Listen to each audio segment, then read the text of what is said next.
We might be a small island, but we've got an epic history. And there's a wealth of untold secrets still to uncover. So every year, hundreds of archaeologists dig, dive, and sift to find clues. Absolutely Never seen anything like it before. It's just amazing. In 2018, their discoveries have been more exciting than ever. Look at that. So that's from a tank then? That's brilliant. That's a nice find. Not bad for day 2. Not bad at all.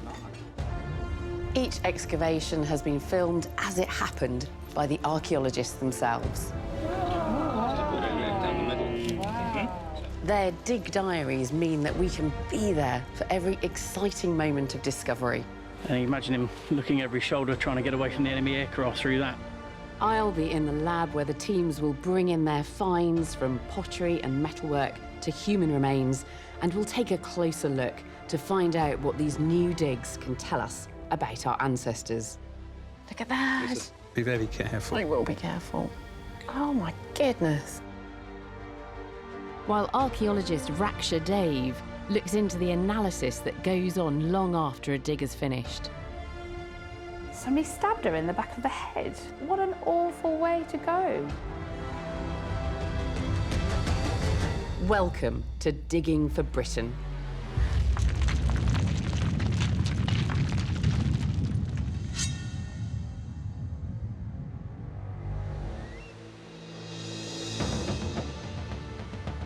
In this programme, I'm joining archaeologists in the north of the country to share in their biggest discoveries. Yes! We go on a hunt for a lost Spitfire from the Second World War. The instrument panel. No! Yeah? That is new star find. And we follow the excavation of a recently identified Anglo-Saxon cemetery with some very unusual grave goods. That's quite some bling. I've come to the National Museum of Scotland to see how these discoveries are rewriting British history, and I've been given behind-the-scenes access to explore parts of the collections rarely seen by the public. I'll have the chance to get up close and personal with some of Britain's most intriguing treasures. Our first dig takes us to Dumfries and Galloway in southwest Scotland, and the Black Loch of Merton, where a perfectly preserved 2,500-year-old village is emerging from the mud.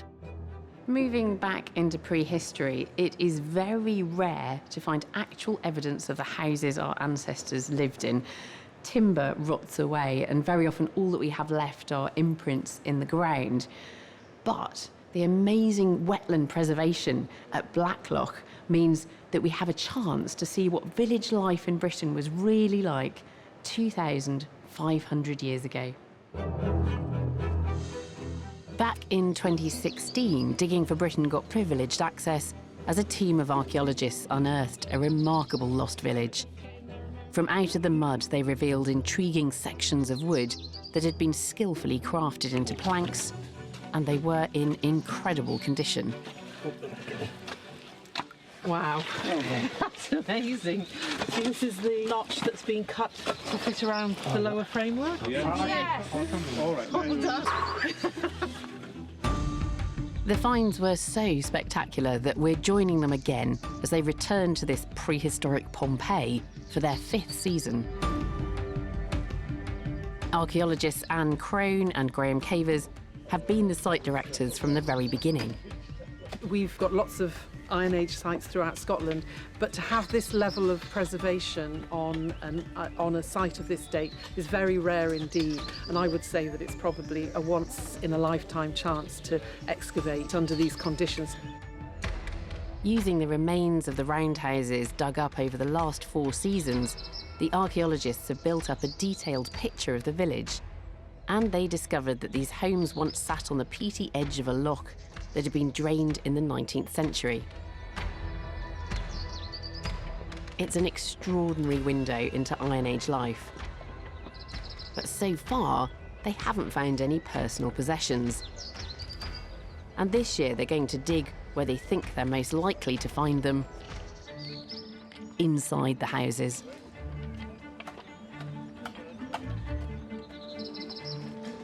They soon make a remarkable discovery. An intact floor made of woven rushes and withies. This is ancient matting. It looks like chipboard. It's so fresh. It's just layer upon layer of brush, sedges, reeds and things like this, which have just been compacted down. The discovery of the matting gives us an incredible opportunity to glimpse the skills of our ancient ancestors and their efforts to insulate their homes and make them cosy in these inhospitable conditions. And now they've got a floor surface, there's a tantalising prospect that they may find personal items. They eventually make a breakthrough. And what is it? I have no idea. It looks like it's a piece of spindle-turned wood. Anne has found an intriguing piece of clearly worked wood. Oh, wow. Has it got a hole? It's got a hole there. Never seen anything like it before. That's amazing. We're just removing the very sort of thick layer of laminated flooring materials. I was about to start pickaxing, and this is just lying on one of the surfaces within this house. Discovering what this artefact is could give the team valuable insights into daily life at Black Loch. And then there's another extraordinary find in a rubbish pit located next to one of the houses. Oh wow, I can see the decoration. Extremely rare. Oh yeah. Yeah. My heart actually skipped a bit when I saw it. This exquisitely decorated wooden object was found deep in the pit. That's the rim here. So you've got two pieces and then one piece that goes this way. And then here is the rim on the other side. Although squashed flat and in several pieces, the team knows what this is. It's a beautiful and rare lathe-turned wooden bowl. Well, this has to be the star find of the entire 5 years of excavation so far. The team's discoveries have given us an unprecedented new insight into the lives of the people who lived here at Black Loch. It's been an extraordinary dig. I've asked Anne Crone into the lab to discuss her findings. And this site is just amazing. I mean, that preservation that you're getting and being able to see not just how the houses were constructed, but starting to find some of the artefacts of everyday life as well. Most of the time it's been the preservation of the structural remains, but that's really changed this year when we started finding wooden artefacts for the first time. So, yeah. I know. I mean, it looks so modern.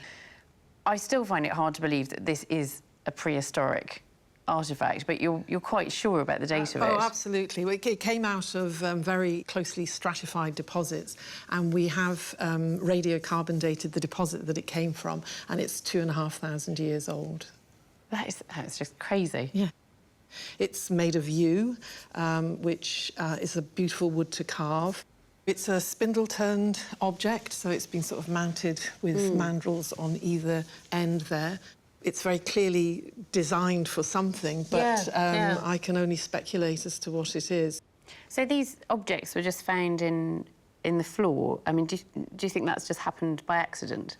No, I think these objects have been deliberately placed in the floor surfaces of this structure, possibly reflecting the function that the house has during its current phase. So perhaps if this is to do with weaving, that it was a weaving workshop during that phase.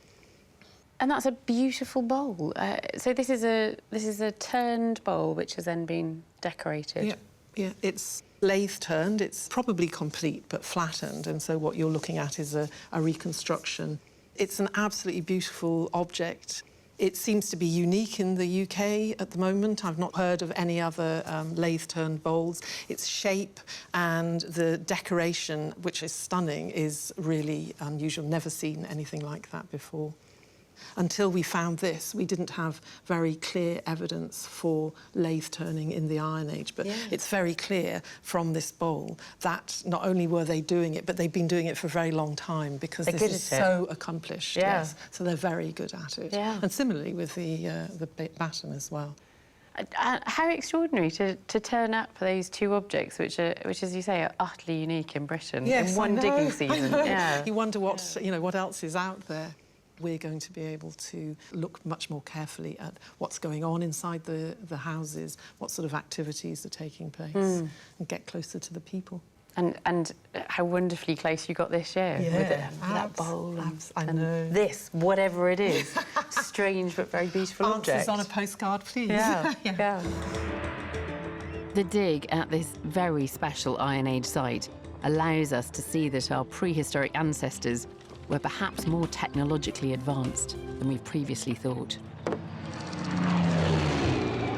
Our next investigation takes us on the hunt for an RAF Spitfire lost on a World War II reconnaissance assignment. And it sheds light on a forgotten hero. On the 5th of March 1942, Flight Lieutenant Alastair Gunn took off from the RAF base at Wick in northeast Scotland. He was on a highly dangerous top-secret mission ordered by Winston Churchill, and it was a mission that he wouldn't return from alive. Gunn was tasked with monitoring the activity around the German battleship Tirpitz, which Hitler was using to intercept the Allied forces' merchant fleet. But only a few hours in, Alastair was shot down over the mountains near the Trondheim fjord in Norway. The Spitfire is arguably our most iconic fighter plane, famous, of course, for the role it played during the airborne conflict that was the Battle of Britain.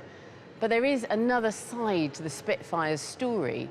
Reconnaissance Spitfires, like the one flown by Flight Lieutenant Alastair Gunn, played a vital role bringing key intelligence back to Britain. But these planes are now extremely rare. So finding this one would be a real coup. Nearly 80 years after it went down, aircraft engineer Tony Hoskins is driving all the way from Britain to Norway to lead the search.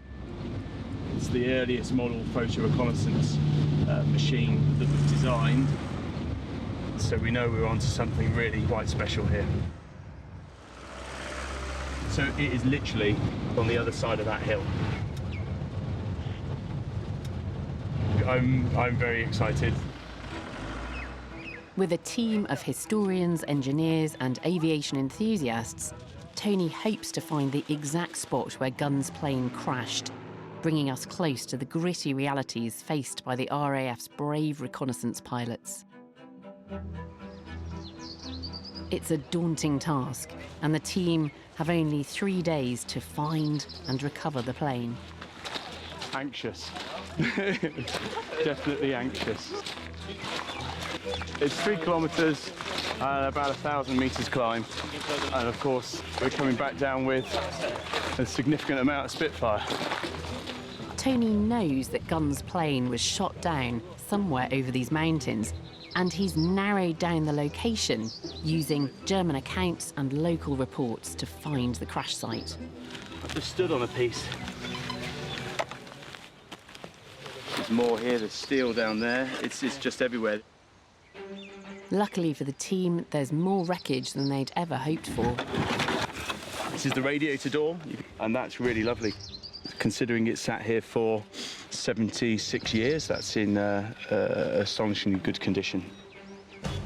Suddenly, one of the team finds something that brings them even closer to Flight Lieutenant Gunn's final moments before he bailed out. So this is a piece of the canopy, the perspex. So this was last looked through by Gunn, 5th of March 1942. And you imagine him looking over his shoulder, trying to get away from the enemy aircraft through that. Absolutely fantastic to find a bit of canopy. Every piece that they salvage will help reveal how this particular Spitfire was stripped back and streamlined as a reconnaissance machine. That's amazing. Very good fun. Yeah, because that's almost the mount for its headrest. You can't get more in the cockpit than that. Star item. Because that is a brilliant piece. With nearly 19 hours of daylight in Norway's summer months, Tony and his team could just keep digging, but they know they've got to leave enough time to carry the recovered pieces back down the mountain. The next morning, they're back. This looks like the oxygen bottle. 1940 date on it. These oxygen canisters allowed the reconnaissance pilots to fly higher than their fighter counterparts. The discovery of key reconnaissance items is a boost, but Tony soon realises that they need to widen the search area. So we were hoping that a lot of it had gone bang into here, whereas it appears it's exploded and scattered over a wide area. Although the team now have more ground to cover, the new search area pays dividends. Shit. There we go. Well done. Head on. Instrument panel. Yeah. This is what they call the blind flying panel from the middle of the cockpit. This is the artificial horizon with its casing. So when you're flying in cloud, he would be able to know whether he's banking, climbing or descending. That is new star find. Alastair Gunn's blind flying panel. Very careful. That's the aeroplane portion. And that, oh look. Artificial horizon? Artificial horizon. What do you want to find? Say something directly relates to him. The instrument panel. And it's in one piece. Can't believe that. I really can't believe that. Amazing, isn't it? They're clearly delighted to have found such a recognisable fragment, the instrument panel from Gunn's cockpit. Well, thank you very much. We've had a fantastic day. We've managed to get about 2/3 of what we found today off, but we think the new areas that we found around are going to continue to give.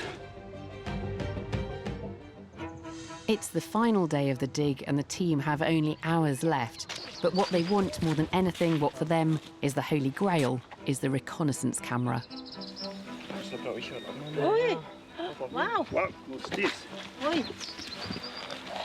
This is maybe some electrical coil, maybe? Tony. This is interesting. Cameras could be here.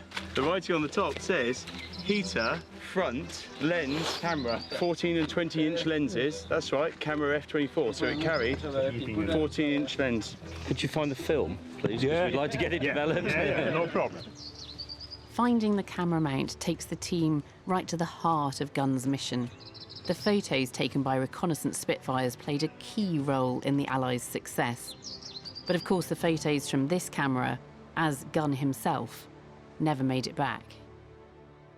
I've invited Tony Hoskins and colleague Mark Hillier into the lab to take a closer look at this strategically important plane and to uncover the story of its brave pilot.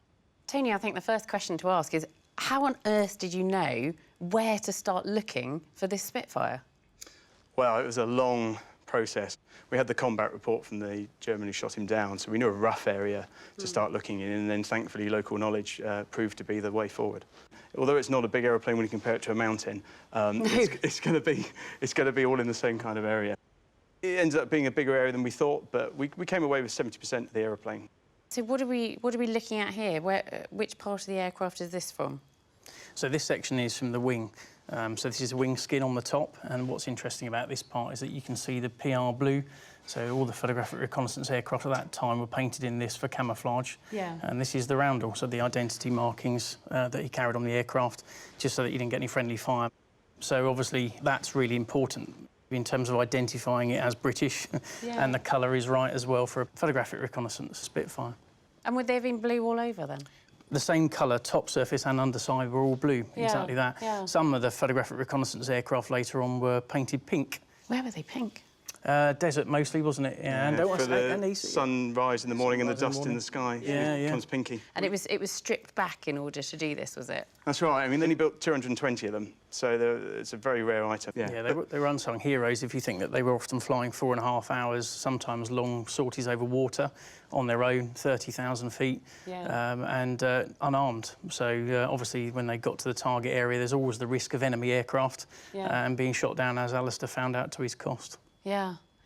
And you found not the camera itself, so this is a camera off another plane, presumably. So it carried 3 cameras. It carried one that pointed out the side and 2 that pointed out the bottom. Yeah. And it was the very first setup for making 3D photographs, and that these would be mounted in a frame, and we've got the frame. That's the frame at the front. So that is part of... That's part of the frame that mounted the camera, yeah. So that frame would have looped around the top up here. Yeah. And then Alastair would have set it in on a dial for the height that he was clear of cloud and could see the target, and then the cameras would have motored to give 2 angles that would have focused at the ground at that point. Just how important was photo reconnaissance at this time?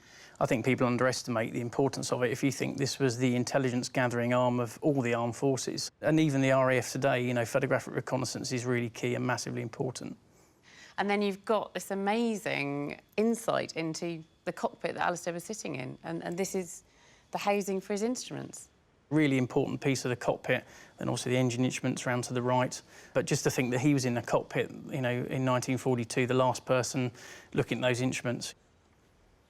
This is part of the fuselage, and it's just from the cockpit section, just about where Alastair was sat, and the machine gun round has come through the cockpit, and this is the exit point from the side of the fuselage. It tells quite a grim story of the last few moments of his struggle to get away from the Germans. And then obviously, eventually, he lost that fight and had to bail out of the aircraft. So he bails out, he parachutes, he survives this. What happens to him eventually? He'd spent a night in a hut on the hill on the night of the 5th, and then, despite the help of the locals, he took the decision it was best to hand himself in. Eventually, he was sent to Stag 3, which was the camp made famous in the film The Great Escape. Yeah. And he got involved with the tunnelling committee and dug first one tunnel, which was discovered by the Germans, and then embarked on a second rather famous tunnel, which was the Tunnel Harry. But did he make it out? He did escape in the tunnel, but they got to within 25 kilometres of the port they were going to use to get to Sweden when he was discovered. He was writing letters home to his parents, and sadly his last letter he wrote was on the 19th of March, 44. Of course, he escaped on the night, the 24th, 25th, and the letter arrived at his parents' house on the 15th of May. But sadly, the next day, on the 16th of May, was the telegram from the War Office saying that he'd been executed. That's just horrendous. I mean, he astonishingly brave. They're often forgotten about, so this story is really important. Not just Alastair's, but all of the PRU pilots too. It's fantastic. That's the thing, isn't it? It's not just about going and recovering pieces of metal from the side of a mountain. It's about recovering this story and remembering him. The discovery of this Spitfire by Tony and his team has graphically underlined just how risky these vital reconnaissance missions were. The fragments of Alastair Gunn's plane, recovered from that Norwegian mountainside, are a memorial to just one of World War II's forgotten heroes.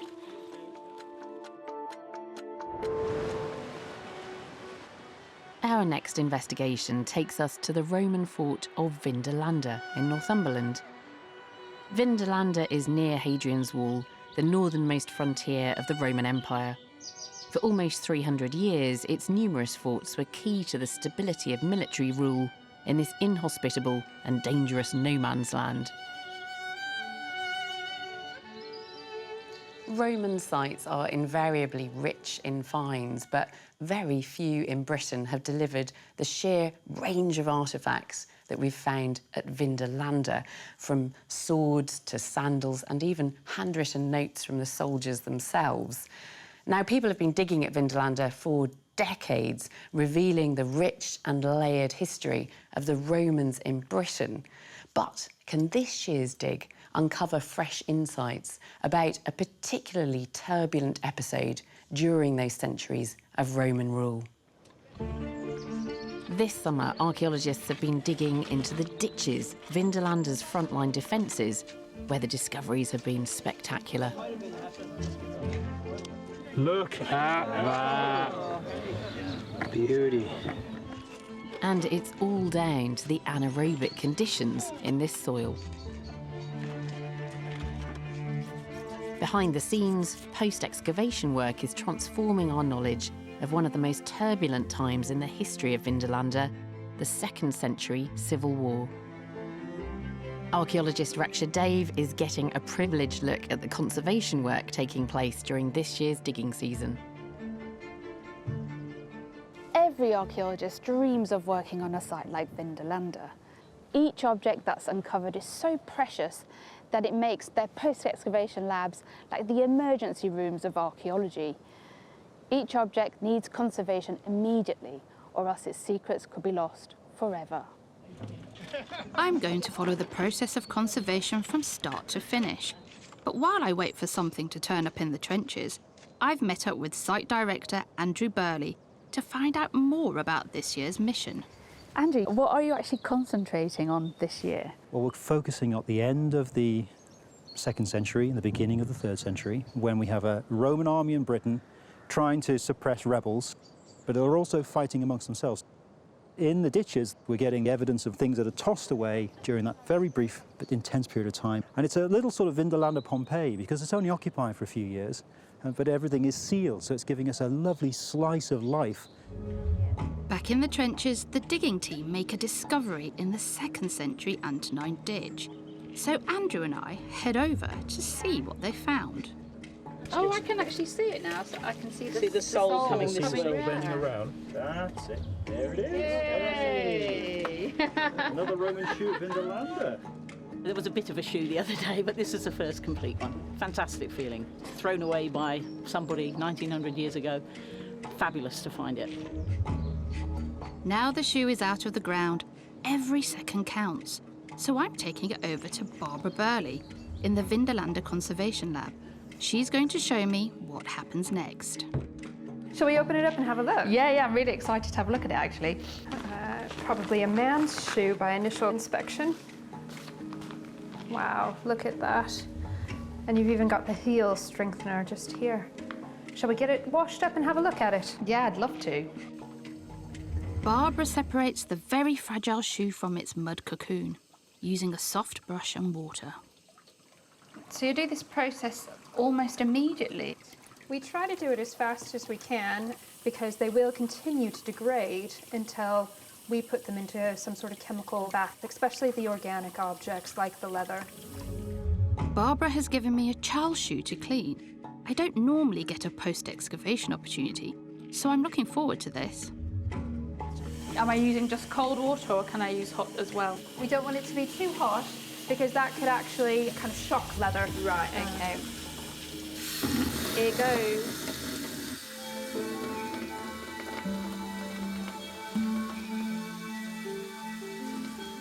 The next step is to put them in these mesh bags that we've got.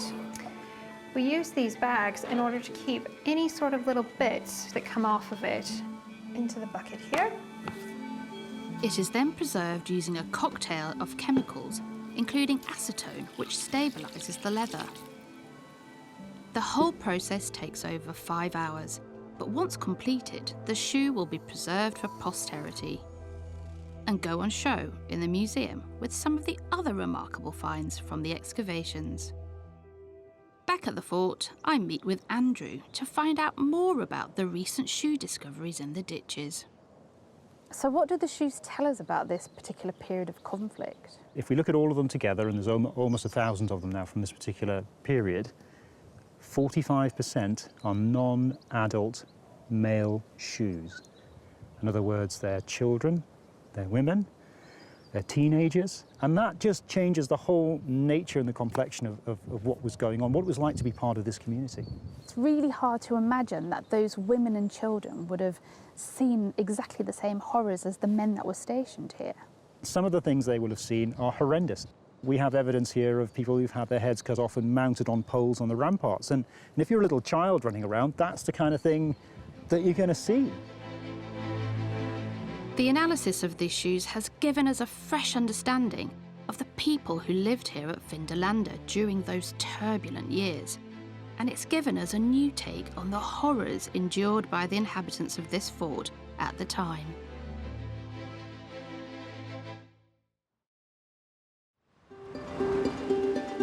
Our next dig takes us to Scremby on the tip of the Lincolnshire wolds, and a discovery which could fill in some gaps about what we know about Britain after the Romans left, a period sometimes known as the Dark Ages. Around 1500 years ago, so history tells us, Britain was invaded by wave upon wave of Germanic tribes, the Angles, the Saxons, the Jutes, and they transformed our country, giving us the English language and the basis of our laws. But actually, there is very little in the way of written records from the time. So if we want to understand Anglo-Saxon society and its cultural connections, we have to turn to archaeology. And this next excavation gives us a chance to find out more. Last year, local landowner and metal detectorist Jim Hoff was exploring fields next to his home where he came across some rare and intriguing objects. A small team of archaeologists from the University of Sheffield started to investigate, and it wasn't long before they uncovered some graves dating to the late 5th, early 6th centuries, packed with jewellery and other precious goods.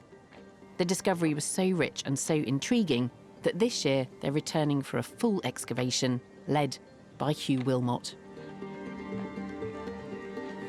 Here we are at Scremby, and let's go and look at the site. So one of the questions we've got here is, the people who are buried here, were they born here in Lincolnshire? Are they sort of second-generation migrants? Or perhaps their ancestors have always lived here and they've just adopted new styles and fashions of the incoming Anglo-Saxons? And these are all questions we can hopefully answer from the grave goods they've been buried with, but also some of the science we can do back in the lab. Analysing the skeletons and the objects buried with them should provide insights into whether these people were British natives or immigrants. The team has stripped a large area and have already identified a number of graves in the ground. Possibly there's the fill of another grave coming through here. After last year's dig, they're expecting some great finds from the site, and they're not disappointed. It's the second day, and we've just started excavating some of the graves. And here we've got one leg running down here, quite a large femur there, and lying right next to it here is a huge spearhead. And it dates to about 525 to about 550 AD, and this largest kind of spear you're going to see in the Anglo-Saxon world. As the team targets some of the other graves, they are rewarded with even more exotic finds. We have this pretty well-preserved skeleton of an adult female. Down at her hip, she's got the remains of an ivory bag ring, and this went round the mouth of a sort of fabric bag that would have hung from her hip. And inside it are all sorts of artefacts. Ivory was a rare commodity in Anglo-Saxon Britain, but this isn't the first ring to be uncovered here. We found one elephant ivory bag ring last year, and already, just over a week into the dig, we found two more. So what stage are we at with this one, Megan? We're going to lift the copper brooch and this other tube bead, Right. and then the girdle hanger. Oh, wow. I think that's the nicest one we've got so far. After 1,500 years in the ground, the ring is extremely delicate. Beautiful. Well done. Good job, team. And now lifted, it'll be sent to the lab for analysis. So one of the things we can do, which is quite simple, is radiocarbon date the elephant ivory to see how old it is. Now, if it's sort of 6th century in date, it probably tells us it's coming from Africa. But if it ends up being sort of 10,000 BC, they must be reusing mammoth ivory, so that's quite an easy one to test out.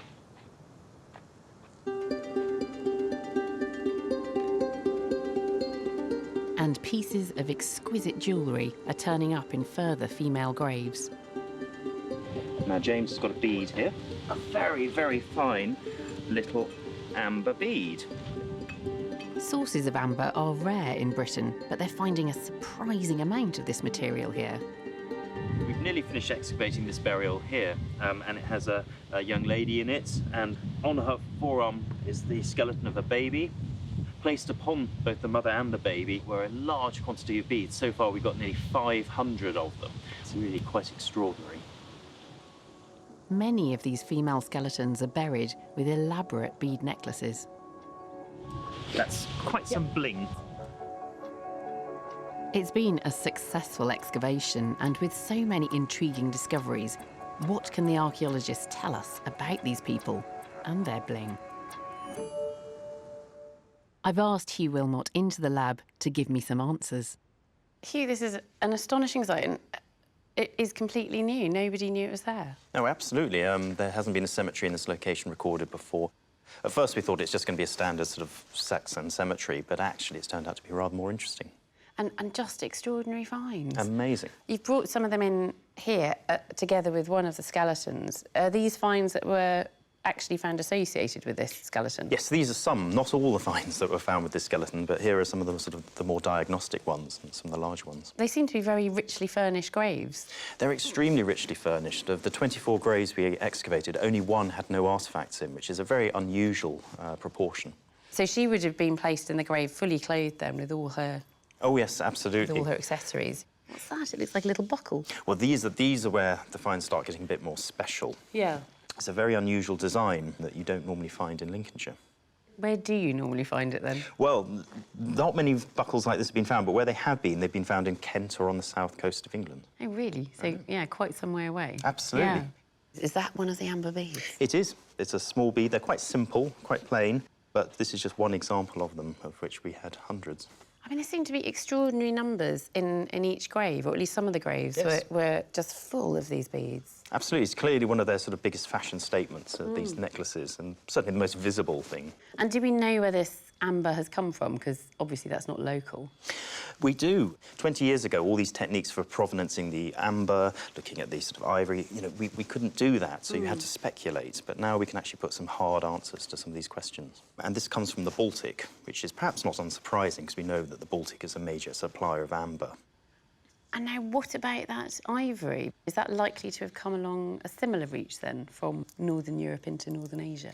Well, that's an interesting question, because in the past, people have speculated that perhaps, because you've got an amber trade coming from the Baltic, that perhaps ivory was coming in the form of mammoth ivory from Siberia, where it's preserved in the permafrost, and perhaps the same trade routes are bringing that ivory.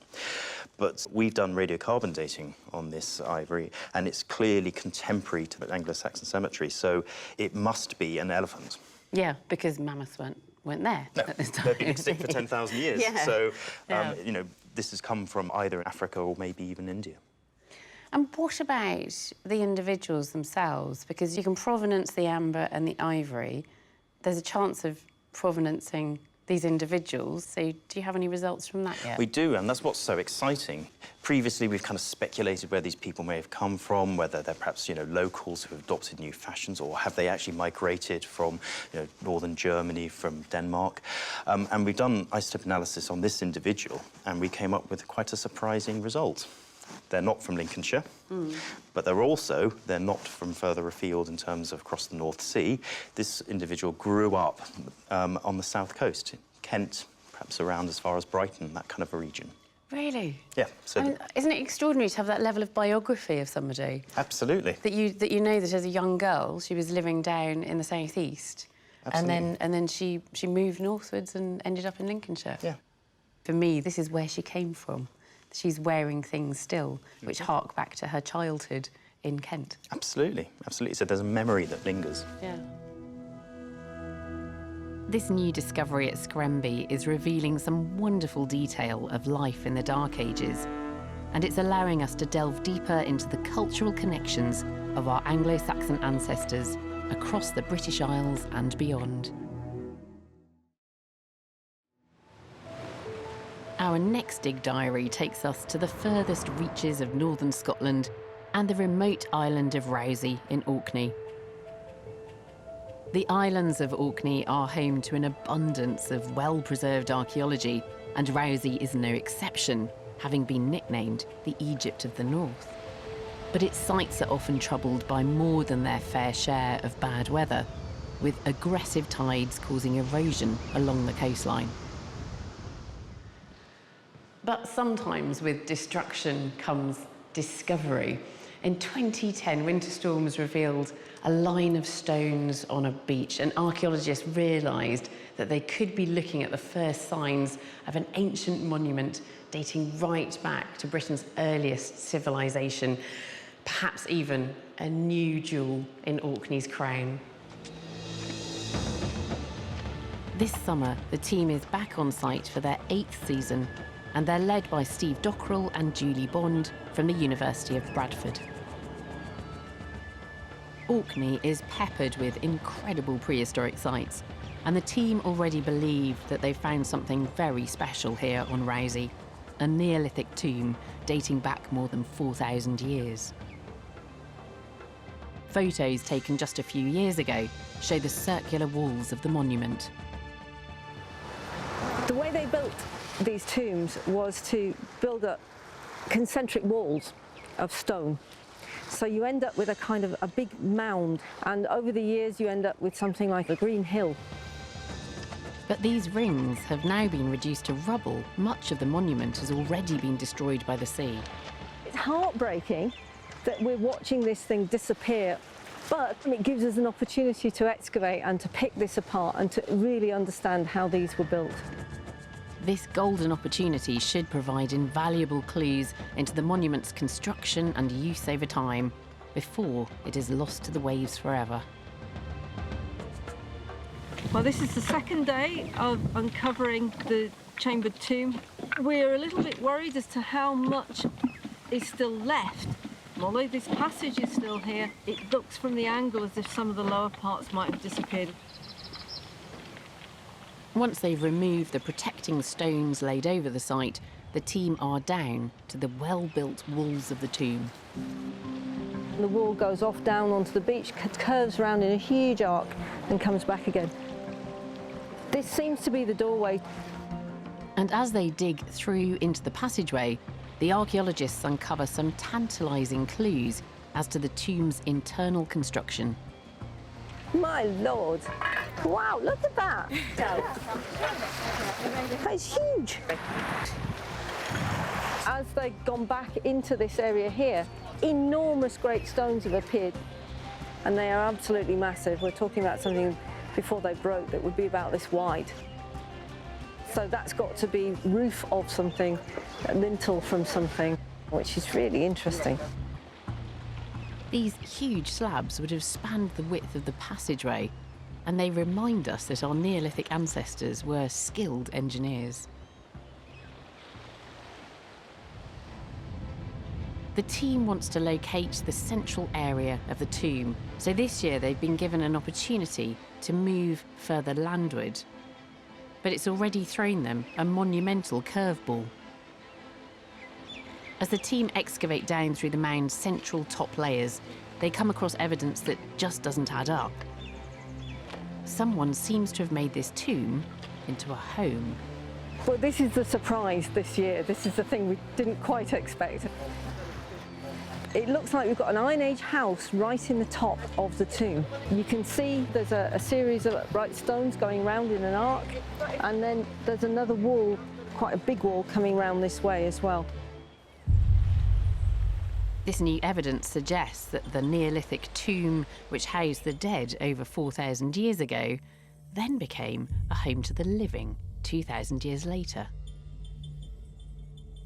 The new circular feature indicates that this is an Iron Age roundhouse constructed deep into the central parts of the monument. The insertion of this younger building into the original structure is a revelation for the archaeologists, who now believe that this wasn't the only new build in the area. In another trench, just yards from the tomb's entranceway, the tomb have uncovered yet another stone-built structure, and it has a surprising array of features. Look at it. Yes! This is architecturally very characteristic of a Pictish building which is roughly 500 to 900 AD. We've got a staircase that leads down and into the building. We've got a central hearth, but crucially around it as well, we've got really black layers filled with charcoal and other material, and 2 anvil stones set next to the hearth. Remarkably, what the archaeologists have discovered is a Scottish Iron Age or Pictish blacksmith's workshop over 1,000 years old. And as they dig the final layers, they uncover evidence of early and extremely rare industrial activity, including copper working. We would expect all settlement sites to have evidence of blacksmithing, but to find a building that is a dedicated coppersmith's workshop is exceptional. We would normally only expect to find such a site in very, very high status sites and in larger urban settlements. As the team records the final sections of the smithy, they get one more surprise. There are greasy finger stains on one of the anvil stones, an incredible link straight back to the blacksmith who worked in this building over 1,000 years ago.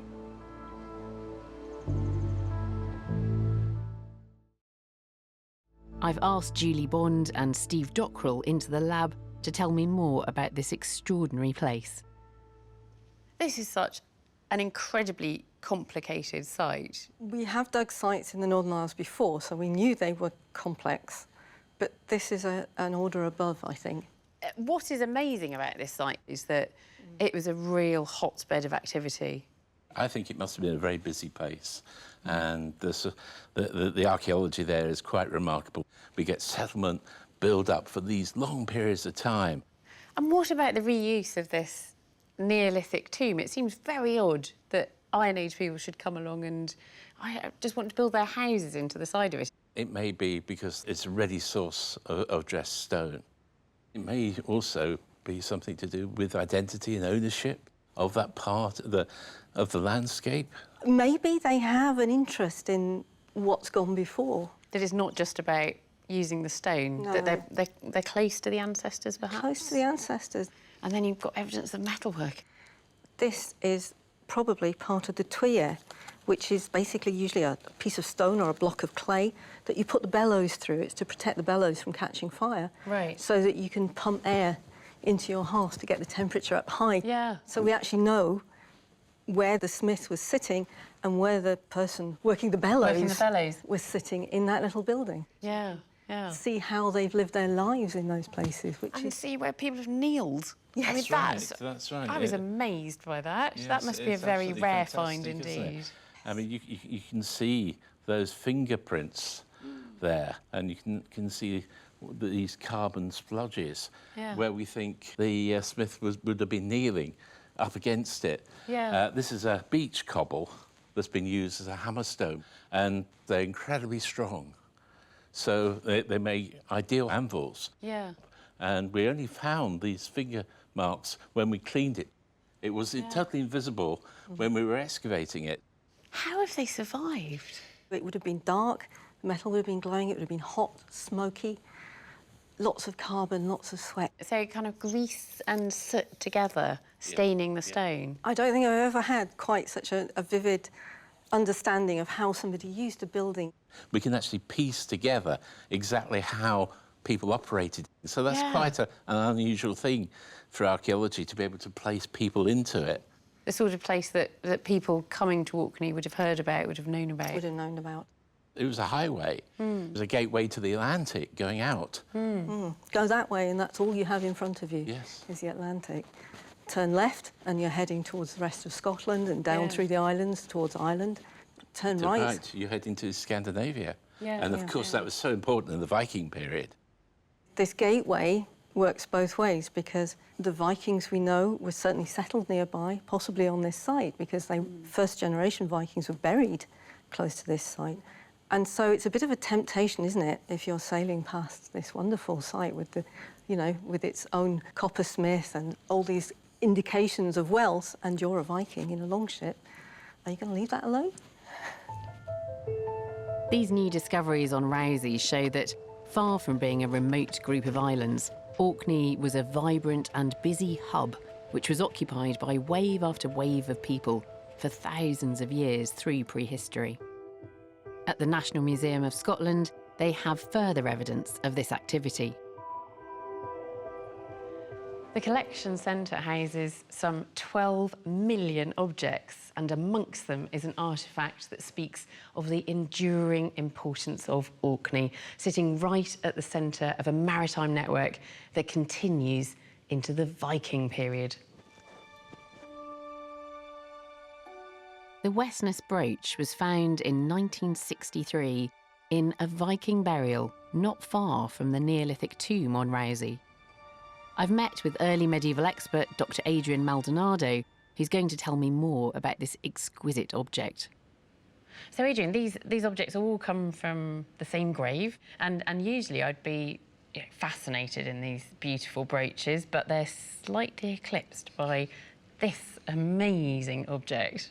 Not only is this the best example of a brooch pin of its kind, the entire grave is the richest female Viking burial in Scotland. The technology of filigree, that sort of dotting of gold into beaded wire, that's something that we're getting from Anglo-Saxon metalwork at this time that is then adopted into Irish and Scottish metalworking. Here you can see the head of a kind of beaked creature, and then you have this amazing sort of wolf head, a sort of ferocious creature. Yeah. Do we know anything else about her? Do we know where she came from? I mean, did she live in Orkney, or was she from elsewhere? Now, this is an interesting thing. One of the things that they've been able to do is test the teeth of the females in the West Ness Cemetery to see whether they were local or not. And what's come out of this is that they're not from Orkney, but they're from somewhere in the British Isles, either from Eastern Britain, Lowland Britain, or Lowland Ireland. So they're not local then? People from outside Orkney are settling in Orkney at that time. Yeah. They're creating new settlements and sometimes sort of continuing older ones. So Orkney was a great place to be. It was right at the centre of this Viking world. Absolutely. If you're involved in long-distance sea trade, Orkney's where you want to be. Discoveries like this from the Viking Age shows how archaeology can change the story of Britain and revise our understanding of life in the past. Our final dig takes us to the city of Salford, where archaeologists are delving into the heartland of Britain's Industrial Revolution to uncover the largest jail in Georgian England. The site of New Bailey Prison sits on the edge of the River Irwell, in an area linked to the heavy industrialisation of Salford, which began over 200 years ago. As Salford's industry boomed, its population expanded and crime increased. At its zenith, New Bailey Prison was the largest in the country, and it could hold 750 prisoners. Now, an excavation provides an unprecedented opportunity to find out what the lives of those prisoners were like during the Industrial Revolution.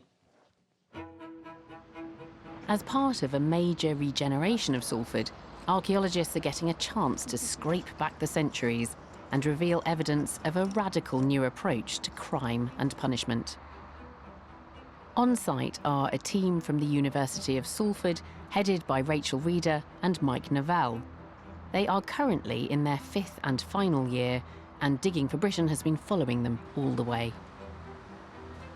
The dig is focusing on the later 1820s extension of the prison, and preservation is looking good. What we are seeing is how these buildings were actually built. The foundations are surviving 2, even 3 metres deep in places, which is brilliant. And better yet is that these new discoveries aren't even documented on the plans. All of this is below ground, so we certainly had no idea that this was here. We're finding those little bit of extras that kind of help tell the story about this site. Further exploration of the foundations has uncovered hints that the prisoners may have been allowed some surprising creature comforts. Oh, blimey. There it is. So we found what looks like the remnants of a heating system, which is very unusual, completely unexpected, not on the maps. And Andy thinks he's discovered where the main boiler was positioned. You have a staircase. So the stairs came down here. There's your access to your boiler house. This is probably part of the fire pit underneath the actual boiler itself. The heat would have gone up. There would have been flues going into the other cells. And there's coke. It's a great indication what they're actually doing in there. Just further evidence that we've definitely got a heating system here. And heating isn't what you'd expect to find in a prison of this age. We know the really poorest working classes actually were being better fed and better looked after in this prison than they would be out in the industrialised slums in the 1840s. But despite being heated, some of the cells became increasingly cramped. This is probably no more than 2 by 2 metres. More than one person would have had to have slept in here, possibly up to 3 people at one point. As the local population expanded and crime increased, the number of prisoners eventually became overwhelming. Ultimately, The prison has far more people in it than it was originally designed for. This was recognised in the 1860s as being unworkable. Hemmed in by urban developments, the prison couldn't expand, and it finally closed in 1868, making way for the larger prisons of an even more brutal Victorian age. I've asked Rachel Reeder and Mike Neville into the lab to discuss their discoveries and find out more about prison life at New Bailey during the Industrial Revolution. This is an incredible opportunity to excavate a prison which starts in the Georgian period and goes all the way through into the Victorian period. The prison was built at a time of improvement and enlightenment. This is a new type of prison building. It's one of the first of its type in the UK. And you discovered quite a lot that isn't on the plans. What was the most surprising thing about it to you? I think the discovery of a heating system in the cells, which was completely unexpected, not on the plans. And that's part of the flue, is it? It absolutely is, yeah. So there were several of these kind of built up into a wall, and it would have basically directed the hot air from this boiler to the cells. How effective it was, we don't actually know, but we've got it, which was fantastic. And in terms of what life was like for the prisoners, it can't have all been a bed of roses, surely, living in a prison like that.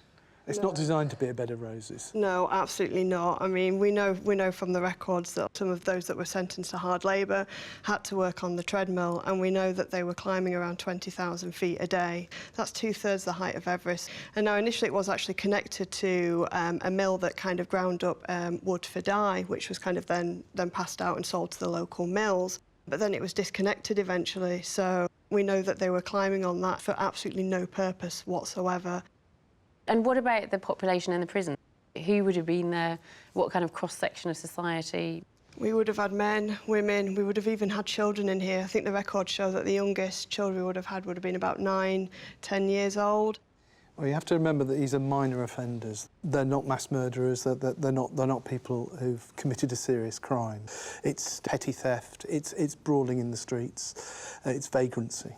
Now that means they're from the poorest part of the working population of Salford and Manchester. And we do have some comments from women bursting into tears when they are about to be released from the prison because they're faced with going back to those kind of slum conditions. Yeah, and your excavations have shown that at least they were in a place which was, heated during the winter. This fascinating excavation has allowed us to go beyond the written record, uncovering a revolutionary and more human approach to the criminal system in the 18th century that's often hidden from view. From uncovering a lost World War II plane and the tragic story of its brave pilot, to glimpsing an incredibly well-preserved Iron Age village occupied over 2,500 years ago,